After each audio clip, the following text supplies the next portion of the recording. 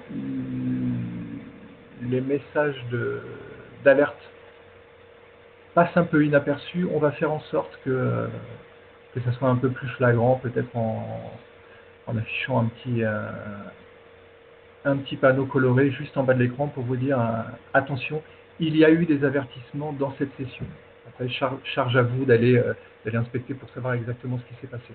Mais voilà, notre but c'est vraiment de ne pas polluer l'observation avec des considérations qui sont somme toute assez mineures. Si sur 60 poses ALS échoue à en aligner 3, je ne pense pas que ce soit bien important. Et là, on peut repartir.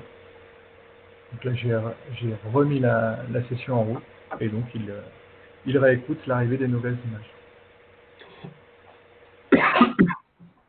Pardon. Tu avais activé les pixels show là ou pas là du coup là? Oui, mais tel que c'est fait pour l'instant, la réduction des pixels show ne fonctionne que sur des images non dématricées ou des images noir et blanc. Là, les images qu'on a eues, elles sont déjà dématricées. Okay. C'est d'ailleurs ce que ALS nous l'indique aussi. Excusez-moi. Non, mais ça, c'est pour la démo ce soir. Pardon? C'est pour la démo ce soir, hein? Oui, c'est ça. Avec ma 224, moi, ça va marcher ce soir, là, du coup. Oui, bien sûr. Parce qu'il les prend en... Oui, c'est ça, elle va les produire en non dématricé. Il va faire le job et après, il va... Ok. Et tu vois, là, il l'indiquait, tu vois. Votre pixel remover cannot work on debayed color images. Et pour l'instant, alors je vous ai dit bêtises tout à l'heure pendant la présentation, la suppression des pixels show, c'est moi qui l'ai faite, donc je peux vous dire exactement comment elle fonctionne. Ce que j'ai fait, c'est que pour chaque pixel de l'image, on fait la moyenne de la valeur de ses voisins immédiats. Donc, le pixel est au centre d'une matrice de 3 sur 3. Et on compare la valeur de ce pixel avec la moyenne de ses voisins. S'il est supérieur à la moyenne d'un facteur de 2, c'est ce qu'on a gardé pour l'instant, la valeur de ce pixel est remplacée par la moyenne de ses voisins. Donc sur une image dématricée, les pixels show sont déjà étalés à cause du dématrissage. Donc du coup, j'ai considéré pour l'instant qu'on ne ferait pas de suppression de pixels show sur des images dématricées. Je vais essayer de faire en sorte que ça fonctionne aussi en examinant une zone plus large que les voisins immédiats et voir ce que ça donne. En tout cas, il y a des idées d'amélioration là-dessus, mais tel que c'est fait actuellement, la suppression des pixels show ne fonctionne que sur des images noir et blanc ou des images couleurs non dématricées. Elle est belle là. Ouais, c'est pas mal, hein. Est-ce qu'on arrive à voir les couleurs des étoiles au bout d'un moment? Non, parce que là, pour faire sortir la nébuleuse planétaire, en fait, les étoiles elles sont quasiment toutes saturées. Oui, d'accord. Ouais, elles sont toutes. On voit ici. Alors, je ne sais pas si vous voyez le pointeur de ma souris. Non, on ne le voit pas. Ah, d'accord. Donc, voilà, ici on voit cette étoile ici qui est plutôt plus jaune que celle-ci. Donc vous voyez, on peut zoomer, plutôt bleu, ouais. On peut vraiment zoomer comme des cochons. Et la voisine est plutôt jaune. Ouais. Ouais, je pense pas très important. Il y a des images sur lesquelles ça marche mieux. Par exemple, moi j'ai commencé ma pratique de l'astrophoto juste avec mon réflexe sur un trépied, donc j'ai fait beaucoup de grands champs au départ. Et si vous voulez, j'avais préparé une série sur la map percée en grand champ, où là pour le coup on a un résultat assez sympa avec la couleur des étoiles. peux vous montrer ça. Donc là, j'arrête, je stoppe mon script qui simule l'arrivée à intervalles réguliers des photos. Je stoppe ALS. Donc, seul message d'erreur, enfin, seule boîte de dialogue qui apparaît en plein milieu de l'écran, c'est quand vous stoppez une session, ALS vous demande de confirmer que vous voulez vraiment stopper la session. Parce que quand une session est stoppée, la prochaine fois que vous appuyez sur Start, vous repartez de zéro. Vous voyez, le compteur de stack est remis à zéro. Donc, stopper une session dans laquelle il y a déjà des images de stacké provoquera l'apparition d'un message qui vous demandera de confirmer. C'est la seule, on va dire, intrusion visuelle d'ALS. Donc là, j'ai arrêté, j'ai redémarré une session qui part de zéro. On va remettre à zéro les traitements. À propos des traitements, rapidement à droite, tous ces curseurs sont évidemment déplaçables en cliquant sur les poignets. Si vous faites tourner la molette de la souris au-dessus d'une tirette, elle va se déplacer de manière fine. Si vous voulez remettre individuellement un de ces contrôles à sa valeur par défaut, vous double-cliquez, il reprend sa valeur par défaut. Par exemple, ici, les tons moyens, leur valeur par défaut, c'est bien évidemment au milieu. Donc si vous double-cliquez n'importe où sur la piste de ce slider, vous arrivez au milieu. Pour les blancs, un double-clic les ramènera évidemment tout à droite. Ça fonctionne sur toutes les tirettes. Ils sont modifiables avec la molette de la souris et un double-clic les ramène à leur valeur par défaut. Chaque groupe de contrôle est lui aussi il est possible de le remettre à sa valeur, de remettre l'ensemble des réglages d'un process de traitement à zéro en cliquant sur le bouton Reset. Reload sert à autre chose. Par exemple, vous avez fait les modifs qui vous plaisent et vous avez commencé à bouger des réglages sans les appliquer et vous voulez revenir à la position qu'avaient les réglages de ce traitement tels qu'ils avaient été validés précédemment. Vous cliquez sur Reload et on recharge les valeurs qui correspondent au traitement qui est affiché. Voilà, donc Reset. Je vais vous montrer un grand champ, parce qu'on en parlait justement.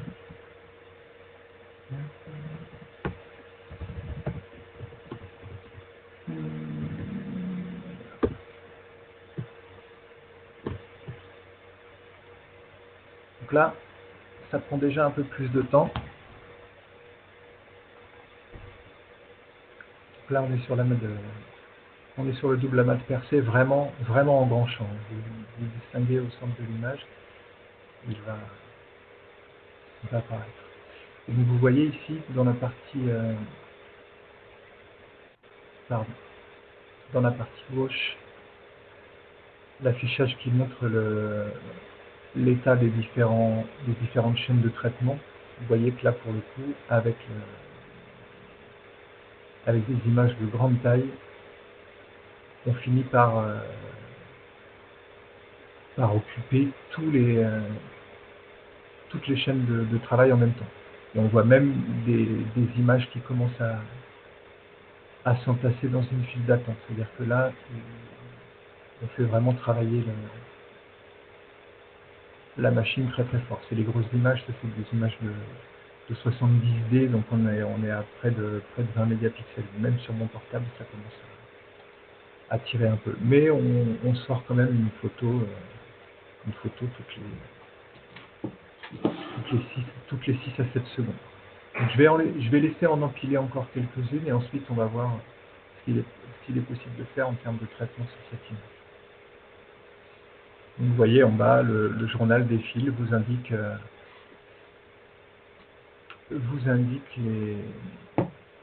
les principaux événements. J'ai du mal à attraper les poignets.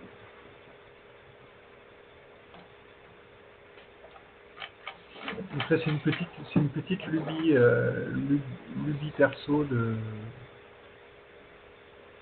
d'attention aux performances. Tous les événements sont consignés avec les temps qu'ils ont pris.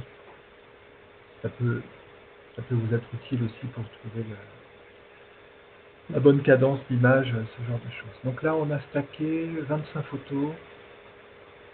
Allez, on va s'arrêter là. On va mettre en pause. Donc là, j'ai mis ALS en pause. Il arrête de scruter les nouvelles images. Par contre, il finit de traiter les images qui sont encore en file d'attente. On les voit qui se baladent là, qui descendent dans la partie gauche.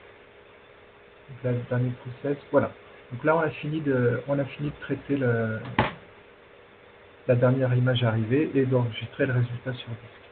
Je vais cacher la partie des contrôles principaux, donc, ou avec le menu ou alors directement avec le bouton B comme bouton.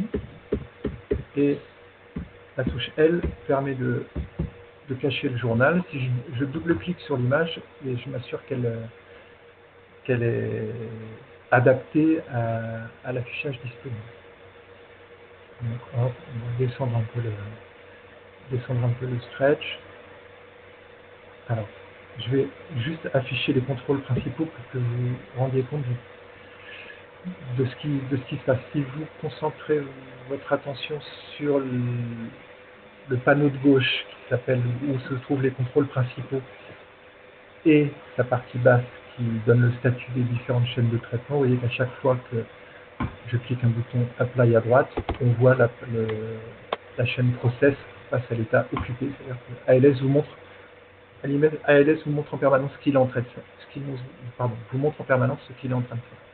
Donc là, si on se rapproche un peu et qu'on baisse l'auto-stretch pour éviter de saturer les étoiles. Oui, là, on a des couleurs, là. Voilà.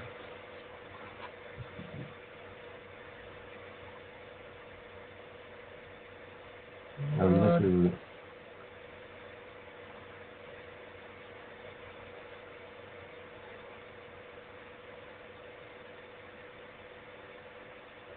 là, on a retrouvé, voilà, en tout cas, on a désaturé les étoiles les moins brillantes et on retrouve leur couleur. On va peut-être descendre un peu les rouges, remonter un tout petit peu les bleus, voir ce que ça donne. Alors, je fais ça en me basant plutôt sur l'histogramme que sur la vue de mon écran. Voilà, ça reste un petit peu verdâtre. Donc là, vous voyez, si on consulte le journal, vous voyez que une grosse image de boîtier réflexe à 20 mégapixels ALS, mais à peu près 4 secondes pour appliquer les 3 traitements auto-stretch, correction de niveau et balance de couleur. Donc, le mode de fonctionnement est fait comme ça, c'est-à-dire que à chaque fois que vous modifiez des réglages sur un traitement d'image, on repart du résultat du stack qui lui est vraiment brut de pomme. Ce qui permet de ne pas avoir besoin de garder en mémoire les étapes précédentes, de faire des undo, redo. On travaille toujours sur l'image brute après empilement.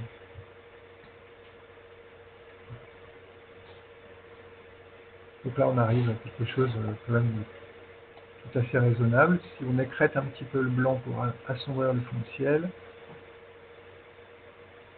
pardon, le niveau de noir, excusez-moi, j'ai dit blanc.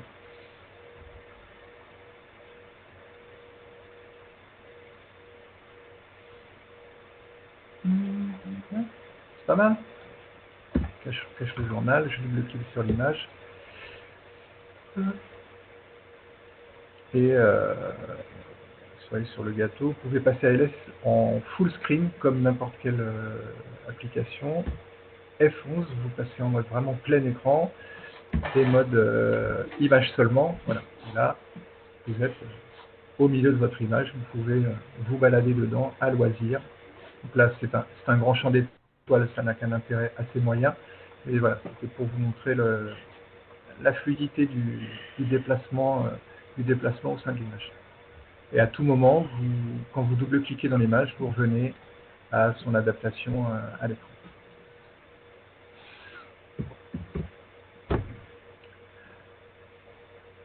Je pense pas qu'il soit nécessaire de vous assommer pour l'instant de démos successives sur des images. Peut-être vous montrer rapidement les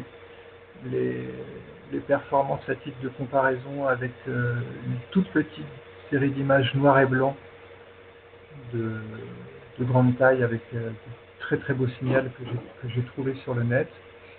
Et puis après, je vais vous laisser tranquille et peut-être répondre à quelques questions s'il y en a. Donc, j'arrête la session. ALS nous prévient gentiment des risques encourus. Oui, je veux bien.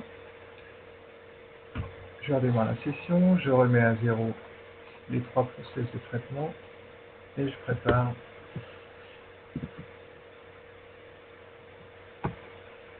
l'arrivée de NGC 891.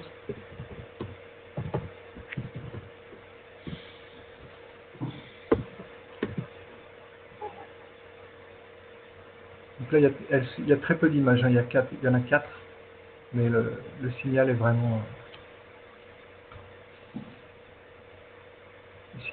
joli. C'est pour ça que je voulais vous les montrer. Et vous voyez, ça s'empile très rapidement. Voilà. On a empilé 4 images. Ah oui. Et on a déjà un chouette résultat.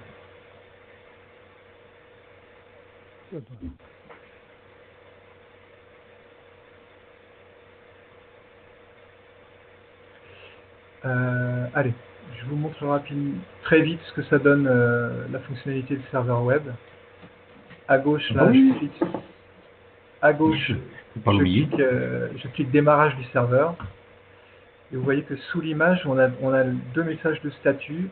Un qui vous affiche en permanence à gauche l'emplacement du dossier que ALS scanne. Et à droite, vous avez l'état du serveur web. Là, il est affiché comme étant stoppé, si je le démarre. On nous affiche qu'il est démarré et on nous donne une URL qui est cliquable, qui vous emmène directement sur la page. Ah, tiens, voilà, j'ai trouvé un petit défaut. Par défaut, si le serveur web est démarré après que... Enfin, pardon, au démarrage du serveur web, ALS publie une image d'attente, on va dire, que j'ai choisie, qui est une image d'une éclipse. Là, comme il n'y a plus de nouvelles images d'arrivée, mais effectivement, on peut attendre très longtemps. Ce que je vais faire, je vais simuler, je vais redémarrer la session et relancer mon petit script qui fait arriver les 4 images à la suite. Par contre, il faut une connexion Internet. Oui. Oui, le cadre exact de ce truc, c'est que en fait, tu te retrouves en séance publique, plus ou moins, et que ton PC donne il fait office de hotspot. Ouais, du coup, il y a une partie là, software à faire soi-même, si tu veux. Mais on avait plein d'idées avec ça aussi. On voulait plein d'idées qui tournent autour de cette pratique-là. Là. Mais attends, il y a un truc que normalement quand tu as si ALS fait office de serveur, tu te connectes sur sur ton PC ou ton boîtier. C'est bien ça. Tu vois l'URL là, c'est l'adresse de mon laptop sur mon réseau local à la maison. Ah, ouais. D'accord. Tu es sur le réseau local. Ouais. Donc, admettons que vous êtes au club, vous avez un réseau local. ALS tourne sur une machine. Le serveur web sera donc visible par n'importe quelle machine qui est sur le réseau local du club. Ah, mais d'accord, oui. Donc vous avez une connexion quand même. Ça veut dire que le PC ou le boîtier, que ce soit un Raspberry ou autre, doit faire office de hotspot. Donc il faut se connecter dessus, quoi. Il ne fait pas office de hotspot. Pour l'instant, il doit être sur un réseau local. Donc vous avez besoin d'un système câblé avec un routeur ou d'un hotspot Wi-Fi. D'accord. Parce que là, nos montagnes... On n'a pas d'idée là-dessus, Patrick. Ouais, là, on devrait pas être embêté avec ça. Voilà, c'était pour pour la complétude, vous montrer cette petite fonctionnalité. Et Patrick, là, juste pour info, parce que moi je suis pas spécialiste, c'est ce qu'on fait nous quand on utilise la Tinkerboard là, avec à distance, c'est ça? C'est un peu ça, ouais, parce que bon, VNC c'est un serveur, hein, au même titre que le serveur qui est dans ALS. Ah oui, avec la Tinker, oui, ça marchera avec votre Tinker. Elle est configurée en hotspot avec la Nafabox et tout ça. Exactement, elle est configurée en hotspot, donc il n'y a plus qu'à se connecter dessus, et puis normalement on doit accéder au serveur d'ALS. Ouais, c'est ça. Parce que dans nos montagnes, chez nous, là, il n'y a pas de réseau, quoi. Hein. Oui, oui. C'est ça.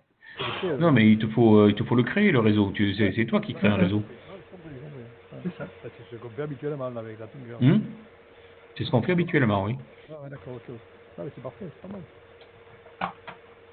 Ouais, c'est vrai qu'on peut le renvoyer, par exemple, dans le chapiteau, chez nous, là, sur un écran géant, un truc comme ça. Ah, voilà. Absolument. Voilà. Ou sur le téléphone des personnes qui sont présentes. Hein. Exactement. C'est le but de la manœuvre. Ouais, c'est pas mal. Ouais, c'est intéressant, le truc. Ça, c'est Stéphane qui a eu cette idée là, voilà. de partage web là. Il y a vraiment plein de trucs à faire. Ah oui. Ouais, c'est vrai, c'est une excellente idée parce que souvent les gens, ils vont s'agglutiner derrière un écran et ils voient que là, ils voient rien. Donc si on peut le diffuser sur plusieurs écrans à la fois, c'est vraiment chouette. Voilà. Non, puis quand tu es dans la rue là, la dernière fois, c'était en juillet dernier, Moonhagen là, on the Moonhagen. Les gens ils prennent ton écran en photo avec leur smartphone. C'est dommage de ne pas pouvoir leur donner l'image vraie, la vraie. Ah ouais, c'est super ça, très chouette. Ce sera bien ça. Donc pour ceux que ça intéresse, je copie dans le chat une URL qui mène aux slides que je vous ai montré si jamais vous vous ennuyez ce soir et que vous voulez les regarder. Et vous aurez comme ça les liens vers le code source, vers le site web du projet et vers la liste des boîtiers de réflexes qui sont supportés par ALS. Ce soir, c'est Gilles qui s'y colle, là. Ah ouais, j'ai peur. J'arrête pas de regarder la météo, là. Et ça donne quoi? Pour le moment, ça tient. J'ai pas encore ouvert tu vois, depuis tout à l'heure, la fenêtre est fermée. Moi, je suis sous le ciel bleu, mais il y a tout autour d'énormes nuages, mais énormes. Ouais, Le ciel est bleu, mais il y a des voiles, les gars. Attends, je vais vous montrer. Regarde, je sais pas si tu vois sur ma webcam là. Voilà la fenêtre. Voilà la fenêtre. Non, alors je vous montre. Alors ça, c'est le soleil en train de se coucher, mais c'est tout couvert là. Je pense que si ça se calme pas un peu d'ici ce soir, ça le fera pas. Ouais, ça sera pas jouable. C'est mal barré. Non, faut être optimiste. Ah, tiens, je vois du ciel bleu là. Il y a un petit bout de ciel bleu, oui. C'est juste au-dessous. Bon, on va voir. Tu chercheras le ciel bleu. Ouais. Ah, tu viseras entre les nuages. Oui, alors oui, j'ai plutôt tendance que ce soit eux qui me visent en plein dessus, mais bon. Bref, je vais préparer tout ça. Il est dit que ça va se découvrir là sous peu. Et tu sais, c'est comme toujours, hein, on a tous 4 ou 5 sites de référence de météo astro, il n'y en a pas 2 qui disent la même chose. Moi, mon site de météo, c'est Benjamin, il est là, il écoute, et il me fait un rapport régulier des différents sites de météo. La tendance est... bon, on verra. Un petit rappel pour les jeunes là, qui regardent trop la météo, passe la vie au bistrot. Ah, mais... Pas mal. Bon, je crois qu'on a fait... Ils sont fermés, les bistrots, alors... Alors, bien Gilles, il fait quel temps? Alors, ici, il y a pas beaucoup d'espoir. Chez moi, il fait très beau, là, Jacques. Je suis en train de préparer la soirée de ce soir. Hein. Donc, je pense que je serai au garage, comme d'habitude. Hein. Bon, donc, les Lorrains, ils ont beau temps. Ah ouais, sauf hier. Hier, non, ça s'est gâté. Ouais, nous, c'est en train de se couvrir. Et puis, la mer devient des Pyrénées. Hein. Ah ouais, Pierre, qu'est-ce que tu fais, Pierre? Bon sang. Pierre Quadou. Il pleut chez Pierre, non? Pierre, qu'est-ce qu'il fait chez toi? Ah, il est tombé les pauvres, Pierre. J'ai l'impression qu'il y a Jean-Paul qui est dans le coin. Hein. Jean-Paul? Oui, celui qui nous fait toujours la météo, Astrokeras. Ah, Jean-Paul Arnoul. Ouais, mais il y était hier soir, hein, je crois. Oui, oui, je l'ai vu. Hein. Ouais, mais je l'ai vu moi tout à l'heure. Enfin, j'ai vu en récupérant les fichiers. Ouais, ouais. Je suis qu'il était là. Mais il a rien dit, le coquin, là. Il s'est caché. Non, non, il faut lui envoyer un petit message en privé. Hein, qui nous montre un peu l'observatoire qu'il est en train de construire. On le fera parler tout à l'heure. Il aurait pu nous faire une conférence sur les cerfs-volants. Oui, ça serait pas mal. Tiens, je vais lui proposer. Ouais. Ouais, franchement, il est... C'est un copain de Rennes qui fait des images avec un cerf-volant. C'est assez extraordinaire. Ah oui. Ouais. Il a bricolé une caméra sur le cerf-volant. Oui, parce qu'on fait pas que de l'astronomie ou de l'astrophysique. Là, on fait aussi autre chose. Non, mais en plus, il fait ça de nuit. Il fait ça de nuit. Il s'arrange pour que derrière, on puisse le filmer avec la caméra qui est à Saint-Véran.